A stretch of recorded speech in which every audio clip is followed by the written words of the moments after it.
శనివారం నాడు తెల్లవారక ముందు తలంటు పోసుకుని నల్ల చీర నల్ల రవిక ధరించి శంకు చక్రములతో కూడిన 7 కొండల స్వామి తిరునామమునకు మట్టి ప్రమిదలో 7 రంగులతో కూడిన వత్తిని వెలిగించి శశాస్త్రీయంగా స్వామిని పూజించి కమ్మని నువ్వుల చిమ్మిలి నైవేద్యం పెట్టి నీరాజనముతో వ్రతమును పూర్తి చెయ్యాలి. తిరిగి సాయంత్రం వరకు ఉపవాసం ఉండి స్నానము చేసి పసుపు చీర పసుపు రవిక ధరించి వ్రత విధానము సాగించి స్వామికి ఇష్టమైన చక్కెర లడ్డూలను నివేదనము చేసి నీరాజనమునిడి ఒక అతిథిని ఆహ్వానించి భోజనాదులతో సత్కరించి అతిథి భుజించి విడిచిన ఒక మెతుకును అమృతమస్తువని ఆరగించాలి.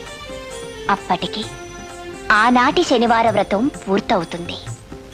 ఈ విధంగా 7 శనివారములు వ్రతమును చేసినచో ఉద్దేశించిన సత్ఫలమును పొందగలరు.